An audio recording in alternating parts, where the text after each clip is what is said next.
Hello everyone, आज का video है अक्कल दाढ़ मतलब कि विजडम टीथ पर और उससे रिलेटेड बहुत सारे क्वेश्चंस पर, जैसा कि ये होती क्या है, इसका संबंध दिमाग से होता है नहीं होता है, इसे कब निकलवाना पड़ता है और निकलवाने के बाद क्या क्या प्रॉब्लम्स आप फेस कर सकते हैं।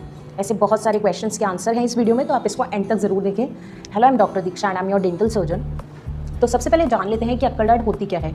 तो अक्कल दाढ़ जो है वो आपका सबसे पीछे वाला दांत है, सबसे पीछे वाला मोलार टूथ। ये 17 से 25 की उम्र में आता है। अब कुछ लोग बोलते हैं मुझे तो आया ही नहीं है, ऐसा नहीं होता है। अक्कल दाढ़ ज़रूर आती है, पर कुछ की वो इरप्ट हो जाती है, मतलब कि बाहर निकल जाती है। कुछ लोगों के ये आपकी हड्डी में ही फंसी रह जाती है, या मसूड़ों को बाहर, जो मसूड़े होते हैं उन्हें कट करके बाहर नहीं आ पाती, उन्हें फाड़ के बाहर नहीं आ पाती। ऐसे केस में आपको अक्कल दाढ़ दिखाई नहीं देती है, तो इसका मतलब ये नहीं है आपको अक्कल दाढ़ नहीं आई है। ठीक है, अब हम जान लेते हैं कि अक्कल दाढ़ आती किस किस तरीके से है। तो जो अक्कल दाढ़ है उसका पहला केस रहता है कि वो आपके बाकी टीथ जैसे आएगी, जैसे कि बाकी दांत आए हुए हैं बिल्कुल उसी तरीके से वो ऊपर उन्हीं सरफेस के लेवल तक आ जाती है। एक केस होता है जिसमें आपकी अक्कल दाढ़ तिरछी होती है, वो अंदर की साइड या बाहर की साइड प्रेशर मार रही होती है, ऐसे में सूजन आ जाती है और बहुतों को पेन भी होता है, कुछ लोगों को पता भी नहीं चलता। एक केस होता है जिसमें अक्कल दाढ़ जो होती है वो आधी बाहर आती है और आधी अंदर दबी रहती है, तो आपको पॉकेट बनी दिखाई देती है, आपका खाना सीधा मसूड़ों के बीच में जाने लग जाता है। या फिर एक केस होता है जिसमें अक्कल दाढ़ दिखती नहीं है, पर उस एरिया में बहुत दर्द होता है, क्योंकि वो अक्कल दाढ़ जो है उसे बाहर आने को जगह नहीं मिल रही है। आपकी जो मैंडिबल बोन है उसने उसका जगह रोक के रखा है, तो वो उसी में दब के रह गई है और वो आपको दर्द दे रही है। इन सभी ही केसेस में जो अक्कल दाढ़ है वो मेनली आपको पेन देती है और आप उसे निकलवाने जाते हैं। अब बात आती है कि अक्कल दाढ़ जो है वो आपकी अक्ल से संबंधित है या नहीं है। तो अक्कल दाढ़ जो है वो आपकी अक्ल से बिल्कुल संबंधित नहीं है, ये एक नॉर्मल दांत है जिसका आपकी अक्ल से कोई भी लेना देना नहीं है। तो अगर आपको कोई कह रहा है कि आपकी अक्कल दाढ़ निकलवाने से आपके दिमाग में कमी आ जाएगी, आप पागल हो जाएंगे, आपको सुनना दिखाई देना बंद हो जाएगा, बिल्कुल गलत मिथ्स है ये। ऐसा नहीं होता है। अक्कल दाढ़ बाकी दांतों जैसी ही होती है। इसको निकलवाने के लिए इसलिए बोल दिया जाता है क्योंकि पीछे की दांत है। ठीक है, तो आपका अब कुछ लोगों का मुंह अच्छे से खुल जाता है, कुछ लोगों का इतना मुंह नहीं खुलता है कि उस अक्कल दाढ़ जो है उसका ट्रीटमेंट ठीक से किया जा सके, अगर उसमें कोई दिक्कत है तो। ठीक है, कि आपने बोला मेरा तो दांत अच्छे से निकला था पर उसमें कीड़ा लगा है या उसमें कोई तकलीफ आ रही है, तो अब उसका इलाज डॉक्टर ना करने की बजाय बोलते हैं उसे निकाल दीजिए। ठीक है, तो ऐसे केसेस का आंसर है कि अक्कल दाढ़ निकाल जो उसका इलाज कर रहे हैं उसके लिए हमें उतना स्पेस नहीं मिल रहा है, उतनी जगह नहीं मिल रही कि हम उसको ठीक से ट्रीट कर सकें। ऐसे केस में हम उसे निकालना प्रेफर करते हैं क्योंकि वो काम नहीं आती है। ठीक है, एक केस होता है जिसमें आपकी अक्कल दाढ़ खुद ही नहीं आ रही है और वो आपको सिर्फ दर्द दे रही है, सूजन दे रही है, तकलीफ दे रही है, तो ऐसे केस में आपको अक्कल दाढ़ निकलवानी ही पड़ेगी। अक्कल दाढ़ किसी काम की नहीं है, वो आपको खाने के भी काम नहीं आ रही है। हाँ, अगर वो अक्कल दाढ़ आपकी प्रॉपर तरीके से इरप्ट हो गई है, अच्छे सरफेस पे आ गई है, तो वो ज़रूर आपके काम आ रही होगी। पर अगर वो आधी सरफेस मतलब आधे लेवल तक आई है बाकी दांतों के, या फिर अंदर दबी हुई है, आपको सिर्फ दर्द दे रही है, तो ऐसे केस में अक्कल दाढ़ आपके काम की नहीं है, उसे निकलवा दीजिए। अब बात आती है कि अक्कल दाढ़ में मेनली कीड़े लगते क्यों हैं। क्योंकि अगर आपकी अक्कल दाढ़ ठीक से आई है तो भी आप उसकी सफाई ठीक से नहीं कर पा रहे हैं, पीछे है ब्रश ठीक से आप वहाँ लेके नहीं जा रहे हैं, वहाँ खाना ज़्यादा जम रहा है, और उस वजह से आपका जो अक्कल दाढ़ के पास वाला दांत है वो भी बहुत ख़राब होता है। तो ये इस टाइम पे हम डॉक्टर से बोलते हैं कि इसे निकलवा लीजिए ताकि आगे वाला दांत सेफ रह जाए। ठीक है, अब प्रॉब्लम ये है कि लोग कहते हैं अक्कल दाढ़ निकलवाने के बाद में, एक तो हमारे जो क्वेश्चन रहता है हमारी अक्ल का, तो मैंने आंसर दे दिया है कि इसका आपकी अक्ल दाढ़ का जो आपकी अक्ल है उससे कोई संबंध नहीं है, नॉर्मल दांत है, ना आप अंधे होने वाले हैं, ना पागल होने वाले हैं, ना आपके दिमाग में कमी आने वाली है। पर प्रॉब्लम्स क्या क्या फेस कर सकते हैं वो मैं आपको बता देती हूँ। तो जब आप अक्ल दाढ़ निकलवाते हैं तो अगर वो नॉर्मली बाकी दांतों जैसे आई हुई है तो उसे ईजिली निकाल लिया जाएगा। अगर आपका मुँह ठीक से खुल रहा है तो भी आप 5-7 दिन में ठीक हो जाएंगे।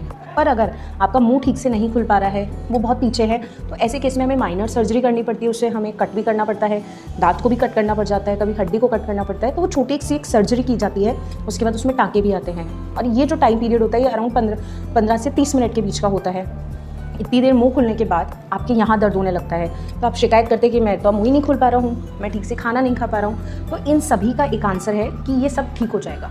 10 से 15 दिन में आप बिल्कुल नॉर्मल हो जाएंगे। आपकी दवाइयाँ चल रही हैं, आपको पेन किलर दी जाती है, एंटीबायोटिक्स दी जाती है ताकि कोई इन्फेक्शन ना हो और आपको दर्द भी ना हो। फिर भी अगर आपको यहाँ दर्द है, आप खाना नहीं खा पा रहे हैं, तो थोड़े दिन पेशेंस रखिए, वो ठीक हो जाएगा। लेकिन साथ में आपको ये भी बोला जाता है कि जैसे ही दांत निकाले हैं, फिर वो चाहे अक्कल दाढ़ हो या कोई और दांत हो, आपको बोला जाता है आप 24 घंटे तक थूके नहीं, और अगर थूक रहे हैं वो धीरे से थूकिए, क्योंकि जब आप थूकते हैं, आप प्रेशर लगाते हैं या आप कुल्ला करते हैं, तो उस टाइम पे जो क्लॉट, जो खून का थक्का उस एरिया में जमा है, वो निकल सकता है और उससे घाव भरने में तकलीफ होगी, और ऐसे में ड्राई सॉकेट जैसी समस्या भी हो सकती है। तो उसके लिए आपको बोला जाता है कि आप कुल्ला ना करें और थूके ना। इसके साथ ही आपको बोला जाता है कि आप 24 घंटे के लिए कुछ भी गर्म ना लें, सिर्फ ठंडा खाएं, या चाय कॉफ़ी भी अगर ले रहे हैं तो उसे ठंडा करके पिएं, गुनगुना खाएं या ठंडा खाएं, क्योंकि आप जब गर्म खा रहे हैं तो वो घाव है उसमें तकलीफ आपको होगी, और दूसरा वो उसको हीलिंग को प्रॉपर होने नहीं देगा। इन दोनों चीज़ों को रोकने के लिए हम आपको गर्म खाने से मना करते हैं, तीखा खाने से मना करते हैं, और साथ में कुल्ला या थूकने से भी मना करते हैं। पर ये सब कुछ 24 घंटे के लिए होता है। 24 घंटे बाद में आपको गुनगुने पानी में थोड़ा सा नमक या फिर थोड़ी सी हल्दी डालकर कुल्ले कर लेने चाहिए। हो सकता है अब वहाँ ब्रश नहीं कर पा रहे हैं, आपका प्रॉपर मुंह नहीं खुल रहा है, कोई प्रॉब्लम नहीं है। जैसे आप कुछ भी खा रहे हैं आप कुल्ले कीजिए, ताकि वहाँ जो भी गंदगी यानी जो कि खाना फंस रहा है वो इजीली निकल जाए। वहाँ कुछ जमना नहीं चाहिए, क्योंकि घाव को भरने के लिए हमें वहाँ की सफाई करना ज़्यादा ज़रूरी है। जितना ज़्यादा आप सफाई का ध्यान रखेंगे घाव उतनी ही जल्दी भर जाएगा। जो सूजन आ रही है वहाँ आइस क्यूब है, ठंडा जो बर्फ़ है उससे आप सेक कीजिए, सूजन उतर जाएगी, कम हो जाएगी। समय के साथ 10 से 15 दिन में ये सब कुछ नॉर्मल हो जाएगा। जो मुंह खुलने की तकलीफ आपको हो रही थी वो भी धीरे धीरे ठीक हो जाएगी, क्योंकि आपने बहुत देर मुंह खुला रखा है, ठीक हो जाएगा। आप जान लीजिए, अगर आपने डेंटिस्ट के पास से एक्सट्रैक्शन करवाया है तो ये जो सूजन आने की तकलीफ है, जो आपको तकलीफ है खाना ना चबा पाने की, मुंह खुला करने में दिक्कत होने में, ऐसी सारी प्रॉब्लम्स 10 से 15 दिन में ठीक हो जाएगी। आपको घबराने का बिल्कुल ज़रूरत नहीं है। दूसरी चीज़, अगर आप में डर है कि अक्कल दाढ़ निकलवाने से आपकी नसों में प्रॉब्लम आने वाली है, आप पागल हो जाएंगे या दिखने सुनने में प्रॉब्लम होगी, ऐसा कुछ नहीं होगा। तीसरी चीज़, डिपेंड करता है कि आप वहाँ पर सफाई कितनी कर रहे हैं। अगर आप अपनी सफाई का ठीक से ध्यान रखेंगे तो कोई भी प्रॉब्लम वहाँ पर नहीं आने वाली है। आप अपनी दवाइयों का ठीक से ध्यान रखिए, सफाई प्रॉपर तरीके से करिए, कुल्ले करिए, हीलिंग का ध्यान रखिए, डॉक्टर को समय समय पर दिखाइए, कोई प्रॉब्लम नहीं आएगी। पर इन सब चीज़ों से पहले ध्यान रखिए कि आप दांत निकलवाने जा किसके पास रहे हैं। अगर आप एक डेंटिस्ट के पास जा रहे हैं तो सोल्यूशन हो जाएगा, पर आप एक क्वैक के पास कुछ पैसे बचाने के लिए जा रहे हैं जो कि डॉक्टर नहीं है, बट आपका ट्रीटमेंट बहुत कम पैसों में कर रहे हैं, ऐसे केसेस में आपको प्रॉब्लम्स हो सकती है।